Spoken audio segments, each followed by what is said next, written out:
Salut, je m'appelle Tristan et je vous souhaite la bienvenue sur ce nouvel épisode de Quoi de Neuf, les vidéos dans lesquelles on vous tient informé des dernières nouveautés sur Axonote. Au menu aujourd'hui, on va parler rapprochement bancaire, on va parler de certaines corrections mineures sur la plateforme et on va parler d'une grosse news qui va changer pas mal de choses dans les mois à venir. Allez, c'est parti!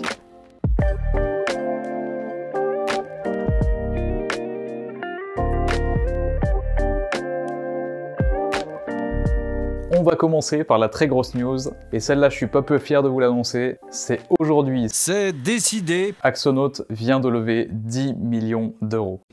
Non, mais non, je ne vais pas crier.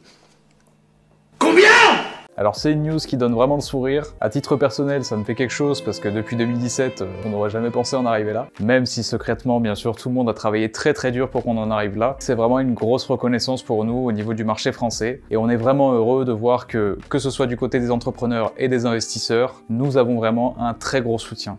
Alors déjà, bien sûr, on aimerait remercier nos investisseurs historiques qui nous ont fait confiance depuis le départ, aussi tous nos utilisateurs dont vous faites partie parce que sans vous, on n'en serait pas là. Et bien sûr, avec ces 10 millions, le but, ça va être de renforcer le logiciel, d'améliorer l'existant, mais aussi d'apporter de nouvelles fonctionnalités qui vous feront gagner encore plus de temps pour pouvoir continuer de nous développer et atteindre les 500 000 utilisateurs d'ici 2026 avec l'arrivée de la future FactureX. Alors FactureX, pour rappel, c'est une réglementation qui va être mise en place en 2026.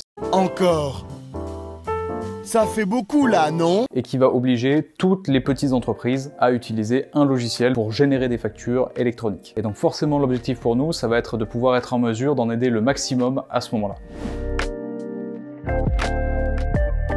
La deuxième news, c'est l'amélioration du rapprochement bancaire. Je vous avais expliqué qu'il y aurait plusieurs choses qui seraient mises en place, et c'est désormais chose faite pour certaines parties de ce projet. Alors je pense que ce qui vous a tous sauté aux yeux, c'est au moins la refonte graphique de cette interface-là. Le but, c'était de la rendre beaucoup plus agréable à utiliser au quotidien, mais on a aussi enrichi cette fonctionnalité avec un système d'import manuel. Ça, c'est la grande nouveauté, et c'est ce qui permet aujourd'hui à certaines personnes qui n'avaient pas le connecteur automatique pour leur banque, d'importer tout de même leurs données. Il faut savoir que cet import manuel peut aussi vous servir si jamais vous avez des lignes manquantes lors de votre synchronisation. Si par exemple vous n'avez que les 6 derniers mois de lignes bancaires qui remontent lors de votre première connexion et que vous souhaitez avoir les 24 derniers mois par exemple.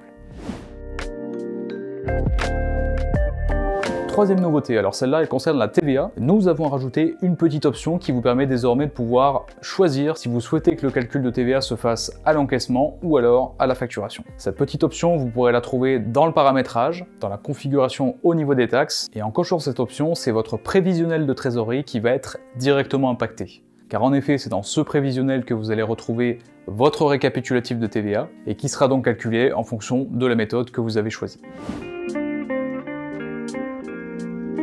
Quelques améliorations sur les performances, nous avons diminué de 99% le temps de création pour un ticket, le temps de chargement de la page des factures à émettre a été divisé par 6, et pour les utilisateurs ou les utilisatrices de Cocardless, sachez que le temps de création d'un ordre de prélèvement est passé de 6 dixièmes de seconde à 6 millièmes de seconde.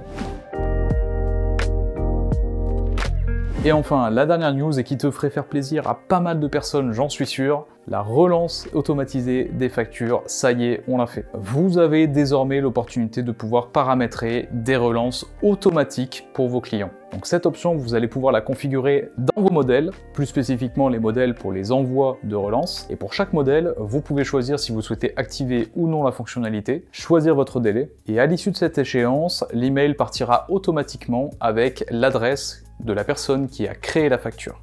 J'espère que ces nouveautés vous auront plu. Voilà, c'était le petit cadeau de Noël avant l'heure. Cette année 2022 se termine. J'espère qu'elle aura été très constructive pour vous tous. Et puis, comme d'habitude, si la vidéo vous a plu, n'hésitez pas à la rétribuer avec un petit pouce bleu. C'est ce qui nous permet de savoir si ça vous a plu ou non.